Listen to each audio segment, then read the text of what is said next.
The broken signal. The observatory sat perched on the mountain's edge like a sleeping giant, its dome reflecting the pale moonlight across the valley below. Dr. Chen rubbed her tired eyes and stared at the monitor for what felt like the 100th time that night. The coffee beside her had gone cold hours ago, but she barely noticed. "Come on," she whispered to the screen, "show me something real." The signal pattern flickered again, erratic and definitely not natural. 3 months of monitoring deep space frequencies had yielded nothing but cosmic background noise and the occasional satellite interference. But this was different. The rhythm was too deliberate, too structured. Someone, or something, was calling out. Dr. Chen's fingers flew across the keyboard, isolating the frequency and running it through the translation algorithms. The computer hummed softly in the quiet room, processing the data. Outside, the wind howled against the observatory's metal walls, making the whole structure groan. "Please don't be another false positive," she muttered under her breath. The screen suddenly blazed with data, coordinates streaming across the display. Her heart jumped. The signal was coming from somewhere close, impossibly close. Not light years away, but here, somewhere in the nearby mountain range. She grabbed her phone, finger hovering over the emergency contact. Protocol demanded she report this immediately to the director, to the military liaison, to someone with more authority. But something made her hesitate. If this was real, if there was actually something out there, involving the authorities would mean losing control of the discovery. They would swarm the site, classify everything, and she would become a footnote in her own finding. Just a quick look, she told herself, already reaching for her coat, "I'll call it in once I confirm it's real." The drive through the mountain roads was treacherous in the dark. Dr. Chen's hands gripped the steering wheel tightly as her small car navigated the winding paths. The GPS coordinates led her higher into the wilderness, far from any hiking trails or ranger stations. Her headlights carved through the darkness, illuminating twisted trees and jagged rocks.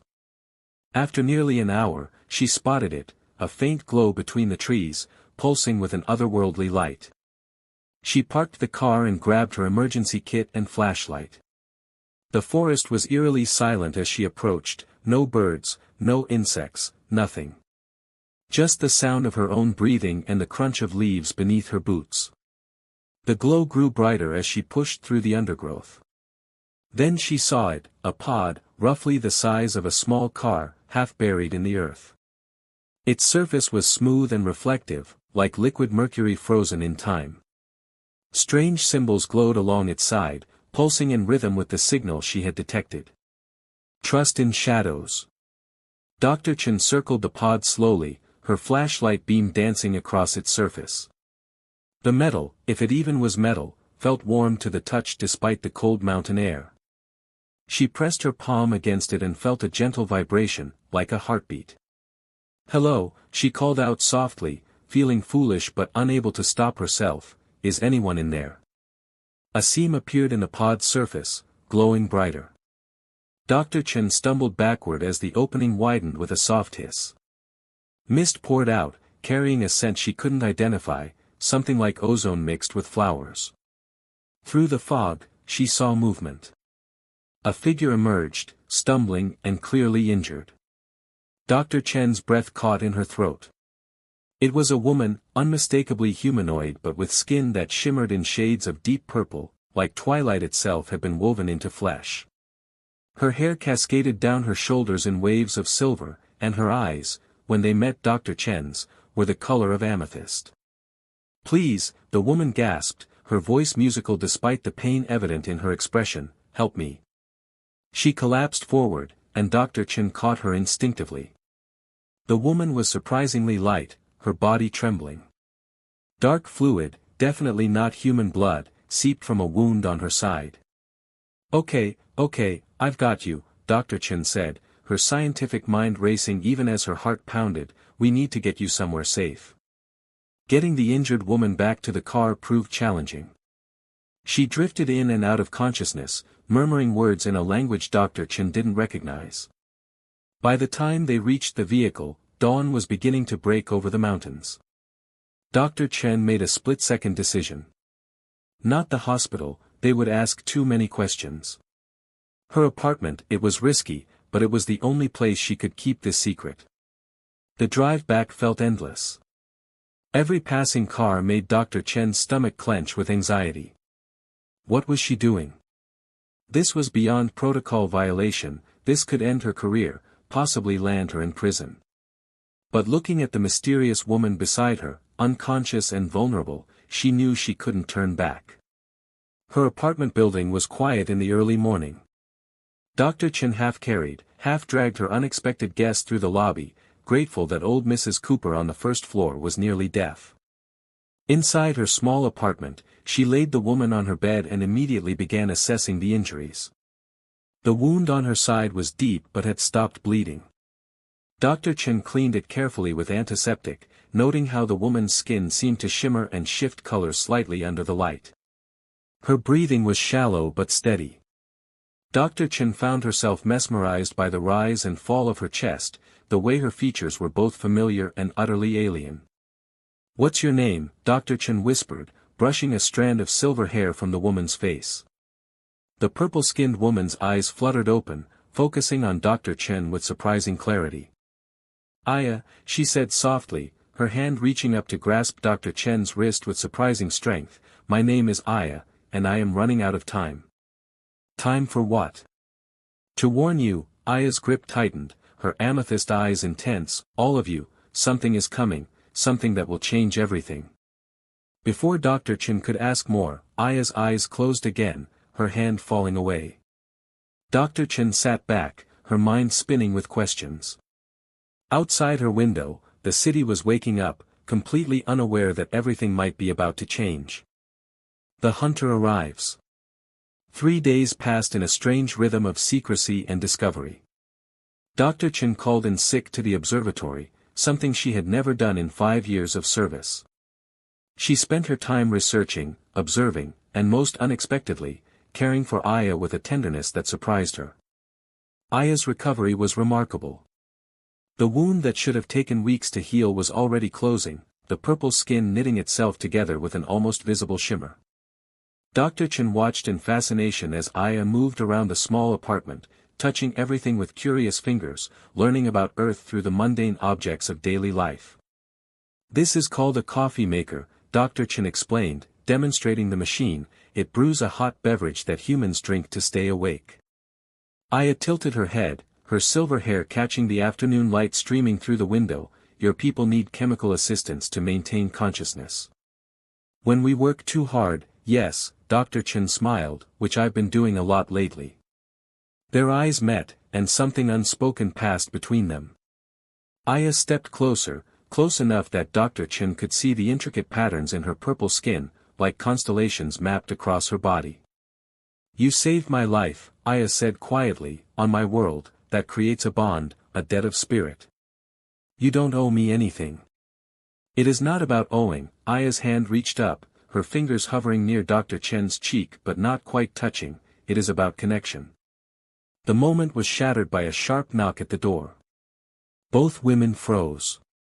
Dr. Chen's heart hammered as she motioned for Aya to hide in the bedroom. Another knock, more insistent this time.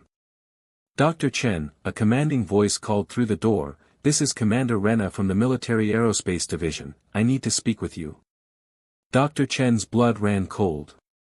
She glanced at the bedroom door where Aya had disappeared, then forced herself to breathe normally. She opened the door just wide enough to see a tall woman in a crisp military uniform, her dark eyes sharp and assessing. "Commander," Dr. Chen managed, keeping her voice steady, "how can I help you?" "May I come in?" It wasn't really a question. "Actually, I'm not feeling well, that's why I've been off work." Commander Rena's expression didn't change, but her eyes flickered past Dr. Chen into the apartment. "I understand, this will only take a moment. We detected an unusual signal 3 nights ago originating from the mountain range near your observatory. You were on duty that night." Yes, I logged several anomalous readings." Dr. Chen's mind raced, "standard cosmic background fluctuations, nothing remarkable." "Nothing remarkable," Commander Rena pulled out a tablet, showing satellite imagery of the crash site. yet you left your post 2 hours before your shift ended and your car was tracked on Mountain Road 67, care to explain? Dr. Chen felt sweat forming on her neck. I thought I saw something on the sensors, I went to investigate but found nothing, probably just equipment malfunction. Probably, Commander Rena's gaze was penetrating. Dr. Chen, if you found something, anything unusual, it's crucial you report it. We have reason to believe an unidentified craft entered our atmosphere. Whoever or whatever was piloting it could be dangerous. I understand, but I haven't seen anything. A sound came from the bedroom, barely audible but unmistakable. Commander Rena's head turned sharply. You said you live alone. My cat, Dr. Chen said quickly, very clumsy. The commander studied her for a long moment. I see. Well, if you remember anything else about that night or if you notice anything unusual, contact me immediately. She handed Dr. Chen a card. Anything at all, understand? Of course. As soon as the door closed, Dr. Chen leaned against it, her legs shaking. Aya emerged from the bedroom, her face troubled. She knows, Aya whispered. She suspects, Dr. Chen corrected, but suspicion isn't proof. On my world, hunters don't need proof. Aya moved to the window, peering down at the street where Commander Rena was climbing into a black vehicle. They trust their instincts, and that woman's instincts are screaming. Dr. Chen joined her at the window, standing close enough to feel the warmth radiating from Aya's skin. Then we'll need to be more careful. Aya turned to face her, their faces inches apart. Or perhaps it is time I tell you everything, about why I came, about what is coming, about why I cannot leave yet. Secrets and choices. The afternoon sun painted long shadows across Dr. Chen's living room as Aya began her story. They sat together on the couch, close enough that their knees touched, a contact that sent quiet electricity through Dr. Chen's body. My world exists in a dimension parallel to yours, Aya explained, her amethyst eyes distant with memory. We've watched humanity for centuries, never interfering, until we detected something, a rift in spacetime, growing larger each day. What kind of rift? Dr. Chen leaned forward, her scientific curiosity ignited.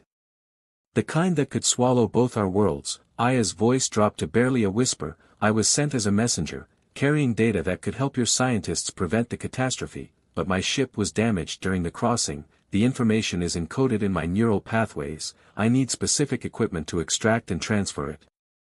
Dr. Chen's mind raced through possibilities. The observatory has quantum decryption arrays. If we could access them after hours. Too dangerous. Aya placed her hand over Dr. Chen's, the touch sending warmth up her arm. Your Commander Rena will be watching. Their faces were close now, and Dr. Chen found herself studying the way light played across Aya's purple skin, the delicate curve of her jaw, the softness in her eyes that contradicted her dire message. Why do I feel like I've known you longer than 3 days? Dr. Chen whispered. Perhaps because some connections transcend time, Aya replied, her thumb tracing gentle circles on Dr. Chen's palm. The sound of a key in the lock made them spring apart.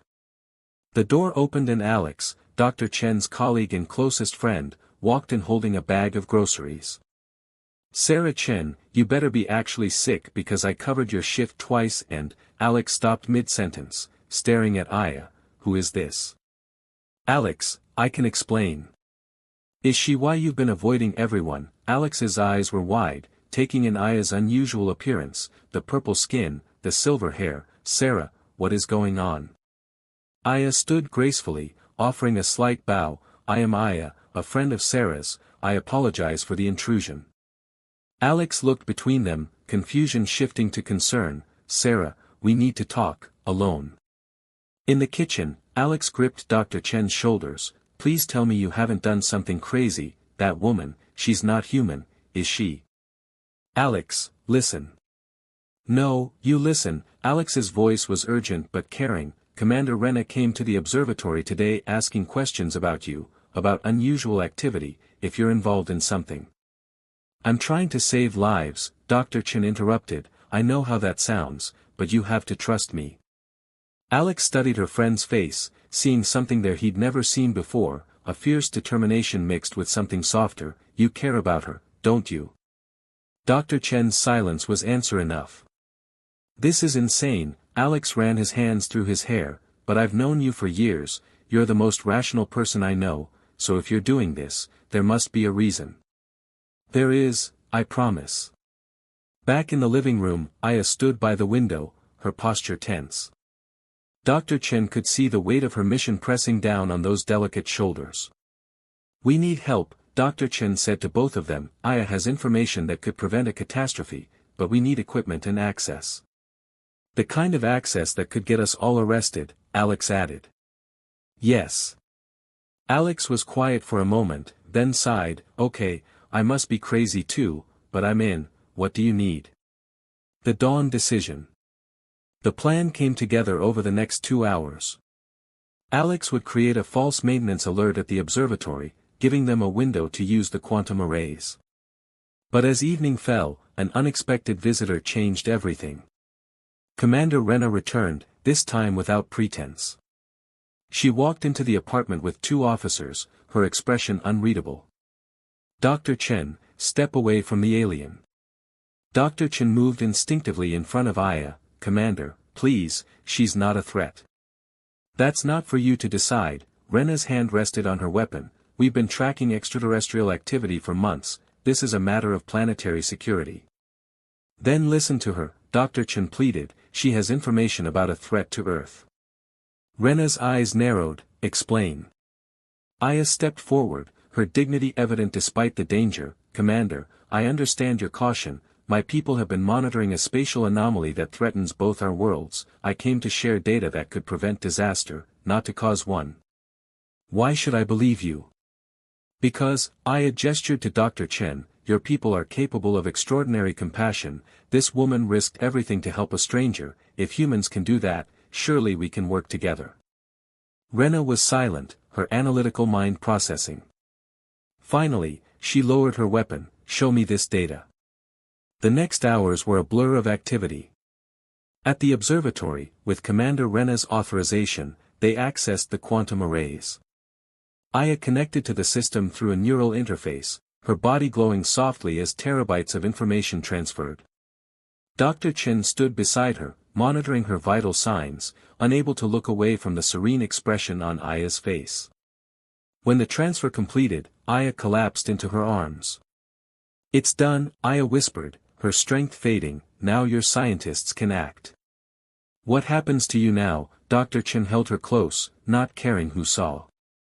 I must return home. Aya's hand cupped Dr. Chen's face, but the bridge between our worlds is open now, this doesn't have to be goodbye.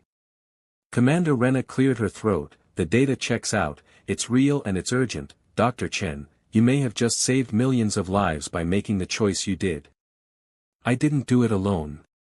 Aya smiled weakly, no, you didn't, Sarah Chen, you showed me that courage isn't about being fearless, it's about being afraid and choosing to help anyway. Their foreheads touched, a moment of intimacy in the chaos around them. Come with me, Aya whispered, help us prepare, the work isn't finished. Dr. Chen pulled back, looking into those amethyst eyes, that's insane. Yes, Aya smiled, but you've been doing insane things all week. Dr. Chen laughed, tears in her eyes, then turned to Commander Rena, I'm taking a leave of absence. That's not protocol. Nothing about this week has been protocol, Dr. Chen replied. As dawn broke over the observatory, a new ship descended, beautiful and otherworldly. Aya took Dr. Chen's hand, leading her toward the light. Ready for an adventure? Aya asked. Dr. Chen squeezed her hand, with you, always. They stepped forward together into the unknown, while Alex and Commander Rena watched from below, witnesses to the beginning of a new chapter in human history, one written by 2 women who chose connection over fear, and love over safety. The end.